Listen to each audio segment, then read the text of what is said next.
Hey everybody, this is Larry. This is me doing the weekly premium challenge. And it's one that I've done before. Don't it's a premium problem. Why don't they just do one of the many premium problems I haven't done before? Alright, let's take a look anyway. Today, this week's premium problem, which apparently I paid for, is gonna be 1066 Campus Bikes 2. Alright, so you have M or N workers and M bikes. You assign one unique bike to each worker so that the sum of the Manhattan distance between each worker and the assigned bikes is minimized. Return the minimum possible sum of minimum. Alright. This one's just kind of silly. Okay. I don't even think that the Manhattan distance problem changes anything. Maybe we could do some exchange thing. But the first thing is just, to be honest, the first thing to know is just knowing knowing about the literature. But beyond that, I mean, this is, at its core, this is what this is a matching problem, right? And of course, with the cost being the distance, and you can do this in a number of ways. I mean, the way that they kind of steer you toward, and it's kind of a weird medium nowadays, to be honest, because I don't think that the skill set is really a medium skill set, except for that you've done it enough times, maybe. But it is true that, you know, given that N and M is equal to 10, there are a lot more possibilities. But the core idea there is this is a matching problem.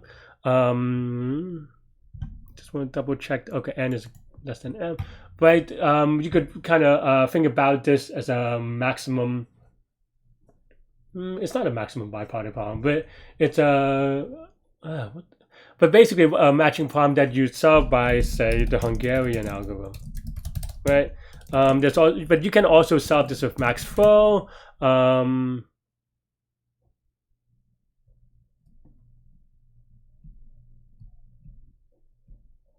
Yeah, is that? Yeah, I mean, I guess this is min cost max flow, right? Yeah. I mean, yeah, okay, fine. Which is kind of, you know, for this particular case, a variation of the. I mean, this is obviously a bipartite graph. So there are a lot of high machineries that you can use, right? And the idea here is, of course, and I'm going to just put up the. Wait, is it? Okay, there it is. Sorry, hang on. Oh, there we go. Just draw a really quick drawing. I mean, I don't even know if this is worth the time per se, but basically the idea here is that, you know, you can say the workers on one side, the bikes on the other, right? So you have workers, and of course, you have some bikes, and in this case, it's a complete bipartite graph. You know, because it's just Manhattan distance. So it, you know, every node on the left is connected to every node on the right, but then you have to basically try to get the minimum cost where every worker has a bike. And of course, there, like I said, there are a number of ways you can do it. You can think about it as Hungarian. You can do it min cost max flow. Hungarian is its own thing. It is way beyond the scope of most interviews. Maybe we could talk about it a little bit, but I think I've only implemented it once in my life, maybe twice. I don't know, but that's in the context of like competitive. I don't even know if I have to code for it anymore. It was that long ago.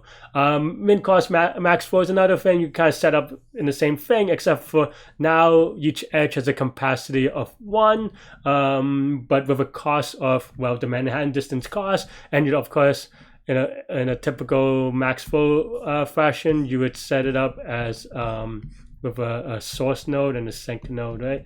And they all have edges of 1 to kind of, you know, and of course, this being a complete graph, you'll always have the flow of oops, what happened here? You always have a flow. You would always have a flow equal to N, but the cost is what you're trying to minimize, right? So min cost max flow. Both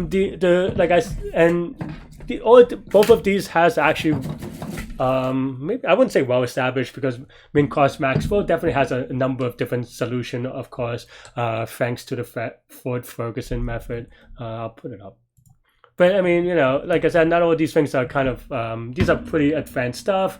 And I don't even think in most competitive things you're expected to kind of, I don't know. These days, I feel like I'm a little bit on an aside, my apologies. But on competitive, I think there's more and more leaning toward black boxing some of these things. I don't know. Maybe I'm wrong about this. I haven't done that much competitive at a high level in a long time. So, yeah.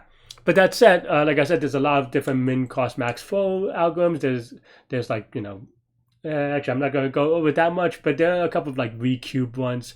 And of course, re is equal to 10. That is going to be fast. Or I guess in this case, 20. It's going to be good enough. But taking advantage that this is N and M, and of course, this is a medium, the way that I would think about it is just brute force with memorization, if you want to call it that, which is, of course, dynamic programming.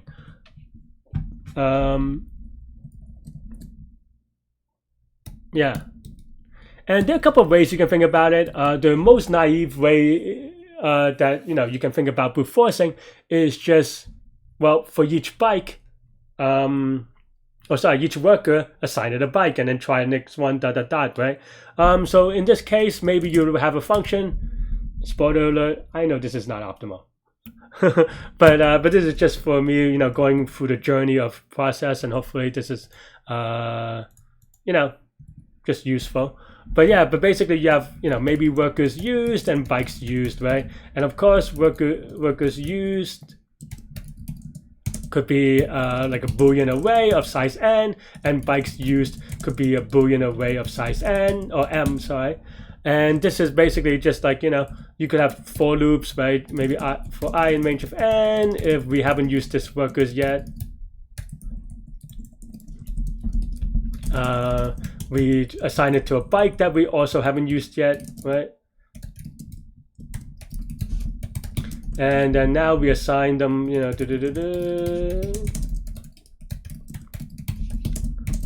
and then maybe do another recursion on workers used, bikes used, something like this. And then, maybe we add the cost or something. So cost is just equal to the Manhattan distance, and, you can do the math that way, right? I'm not going to, I mean, yeah. I think of course the problem is that even if you do memorization, how many states are there? Well, workers used, there are n things, and each of them could have two possibilities. So it's 2 to the n possibilities, and bikes used is same idea, 2 to the m possibilities. And of course, this is going to be O of, and so. Sorry, let me slow down. The number of inputs is going to be O of 2 to the n times 2 to the m, but each input takes O of n times m time. So if we just had written this naively like this, then this entire complexity would be O of 2 to the n times 2 to the m times n times m, right? Which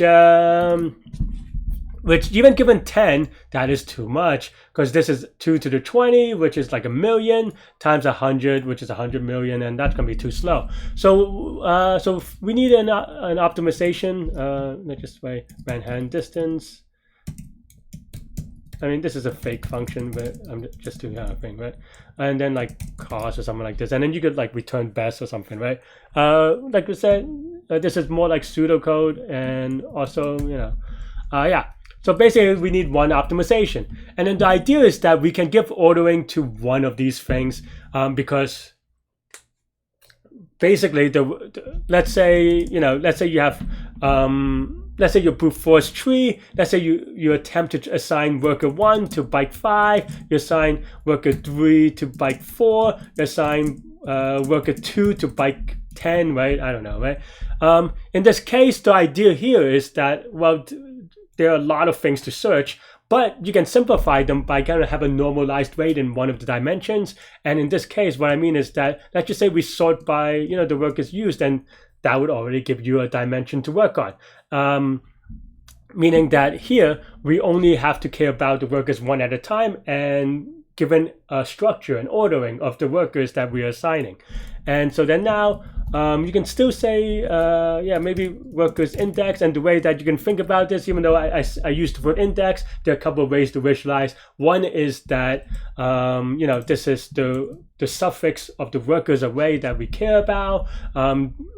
Because basically we're just saying that we care about the inputs for workers of workers index, and then to the last element. Maybe I could write out explicitly, right? Something like this, or n actually, sorry, right? Or the other way to think about it, if you prefer that instead, is just that workers index is just is the number of workers completed. Because for example, if this is 5, that means that 5 of the workers already got a bike, right? So I mean, there are a number of ways you could think about to visualize it. And okay, so let's say we change this, right? Then what happens? Well, we know that everything to the left of it is used, meaning workers 0, 1, 2, ... up to workers index -1. So then now we don't need a loop here, right?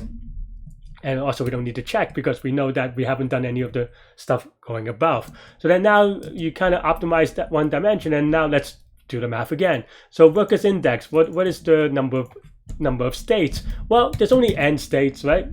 0 to n, maybe n plus 1 if you want to say that. But bikes, we haven't changed. It's still m items. Each of those items could be true or false, so it's 2 to the m.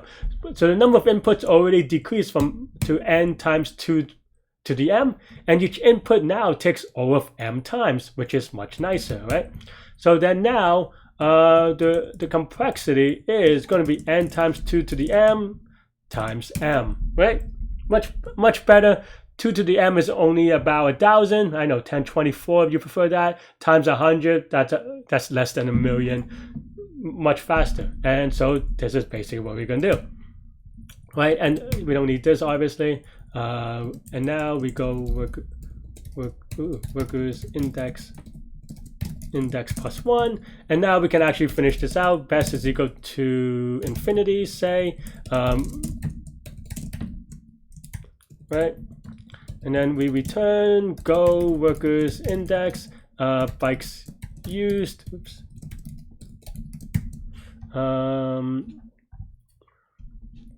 Right, we don't need this anymore.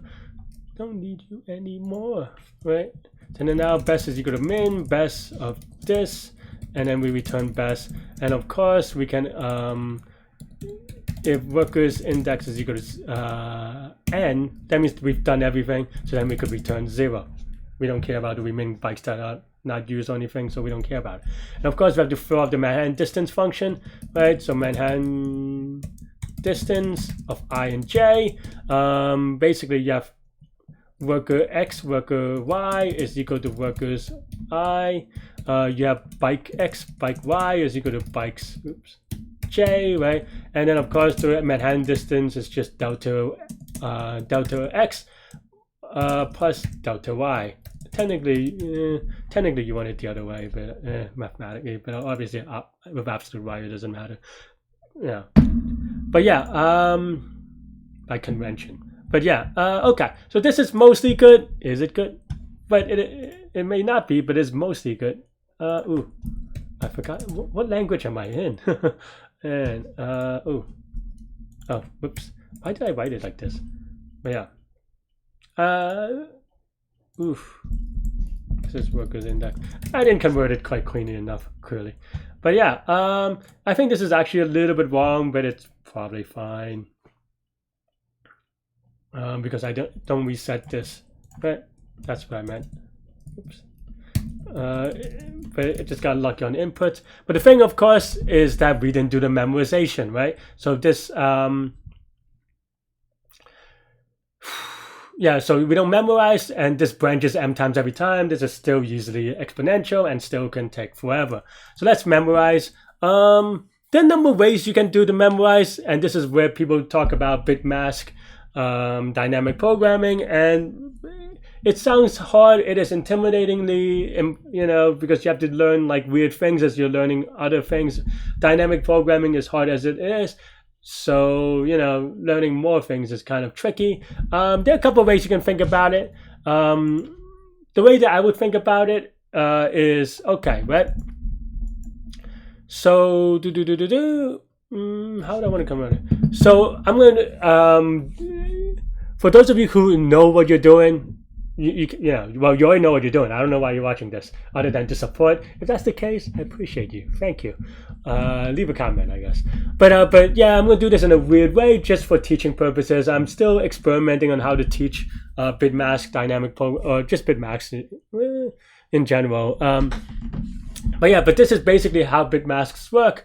And the idea here, the first thing that I would do is that, okay, let's say, a very easy thing to do is maybe you have a hash cache. We're going to use a dictionary because I'm lazy, and a cache. And I like to separate them out just because it makes the code more self-documentary. And now, in theory, you have hash cache of the inputs. If this is the case, we return the cache, right? But what do we put into the hash table? Well, we just have to call it a key, right? The key, in a very basic way, we can do workers index, bytes used, just basically making the inputs a tuple, right? So then you can do this. Spoiler alert, I know it's not going to work, but I'm just showing you, so please watch it through. This is not a surprise to me.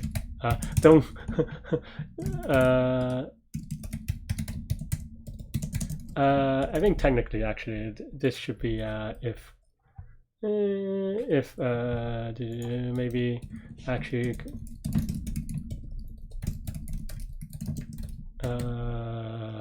int.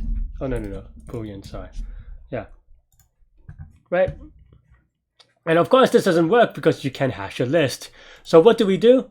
Well, we know that this is bytes used is going to have m things, right? So maybe we can convert it to a string, say, right? So let's convert it to a string. Maybe we can write. Actually, does this work? This actually works. I'm gonna print it just because I don't know what that looks like. I know what it looks like. It just looks like false true or whatever, right? But I am curious anyway, just for visualization, right? So yeah, so this is what it looks like I said, right? Convert it to a string, and then we're good. So let's give it a submit. I don't know if this is going to be fast enough, to be honest. Oh, okay, it is fast enough. But yeah, but that's basically the idea behind Bitmask dynamic programming, right? Let's say, because now you convert this Boolean array, but can we do better?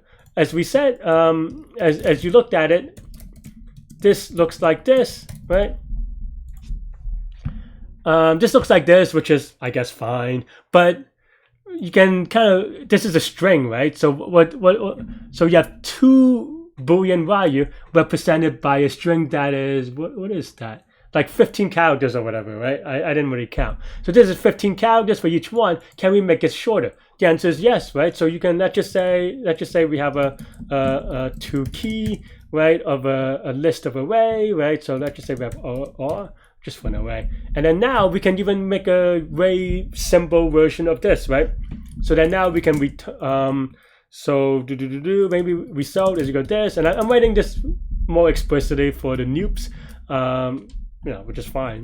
But for each element in an array, if x is true, maybe I could write it out, but that's just so awkward to write. But if x is true, then we want to append the character t, else we append the character f, and then we just return join of rest, and this will now just yeah,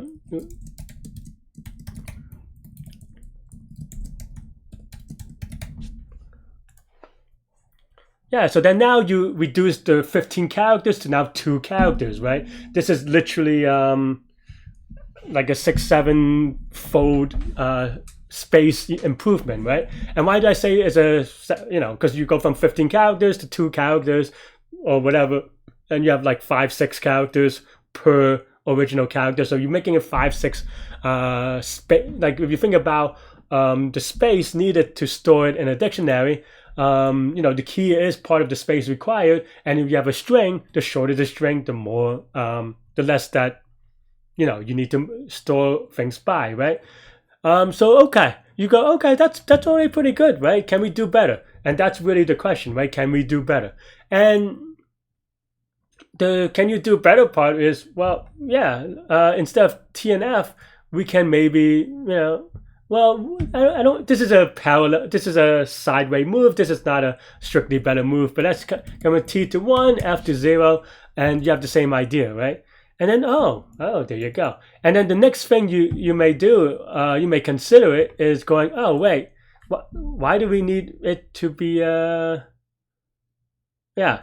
And then now the next thing is going, oh, wait, this is you know, you have these numbers, right? And these numbers, you can actually just be, wait, this is a binary number. Of course, it's a binary number because you only have zeros and ones. And so then now you can maybe represent it, instead of a string, you could just represent it as a number, right? So then now I could go maybe is equal to 0. If this is x, we add a 1. Well, we have to shift. And then otherwise, technically you write this, but obviously it doesn't do anything, right? So then now this is shift and add, and then now you just return the number, right? And then now you have the number that's represented the Boolean value. For example, you can actually even put this here back into the binary, right? And this, well, okay, fine. You need to pad it a little bit for the prefix, but you get the idea. This 0 and 1 and so forth, right? And then now, of course, now you have array type key, and this is actually even much smaller than the string array. I mean, maybe not because we print it, but this is much smaller because now for you to, so one character is, an unsigned char is 250. Goes from, the range is 0 to 255, which is 8 bits. Technically, anyway. I mean, or at least that is the ASCII representation. I mean, it's a little bit outdated because in a lot of languages, like Python 3, there is this idea of locale with strings and stuff. Ignoring all that, but that means that, instead of one char, because you're representing an ASCII value, going from 0 to 255, now you have one number which has 8 bits. So now you made that 8 times faster and 8 times smaller, because now you can represent 8 Boolean values in one character, roughly speaking, right? I mean, like I said, there's a lot more. There's some details if you really want to go pedantic. This is not for that, right? So that's basically the idea. And in theory, if you just look at it like this, this already is the bit mask. But I think so. The next thing that people might do is that, okay, well, instead of using this bytes used array, why don't we just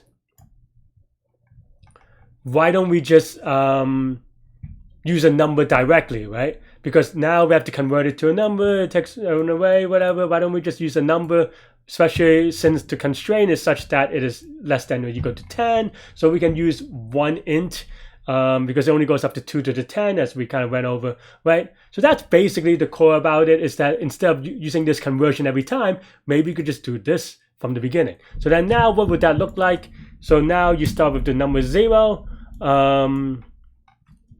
and the number 0 represents, well, 10 zeros really in binary. And basically, with 0 means that it is free. You could change the convention to however you like, but for example, if you have, say, 6, then now you have 4 and 2, right? So it looks like this. That means that this byte is used and this byte is used, and that's really the idea behind this, right?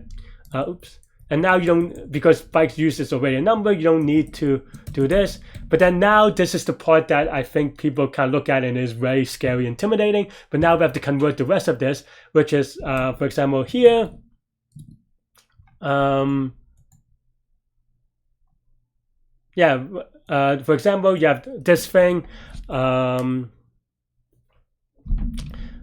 obviously this doesn't work anymore. So then now we have to look at the jth bit of bytes used, and that's where you get these weird looking things where, well, if you have a 1, you shift it to the left j times, this allows you to get, you know, j times, the j zeros behind it. And then now if this and the bytes used, if this is greater than 0, because if this is 0, then, you know, if this is greater than 0, that means it is used. So that means that if this is 0, that means that this is not used, because that bit is 0. And you could kind of play around with this function to kind of get it.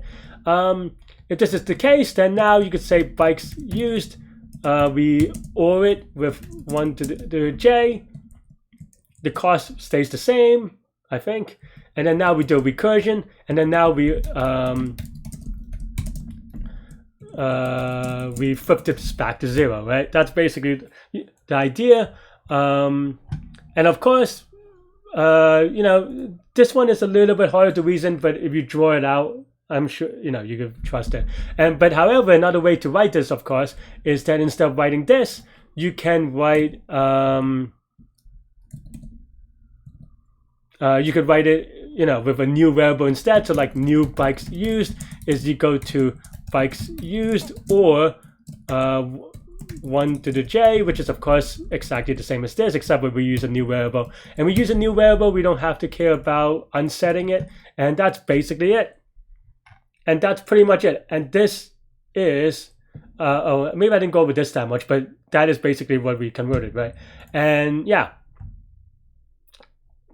that's the same idea, and that's pretty much it. This is what bitmask dynamic programming means from beginning to end. And this is how we kind of convert something, you know, and with experience, you just kind of do this intuitively, or not intuitively, but you just do it from the beginning, and that will get you what you need. Yeah, that's all I have for this one. Let me know what you think. Yeah, stay good, stay healthy, to good mental health. Happy New Year, everybody. I'll see y'all later and take care. Bye-bye.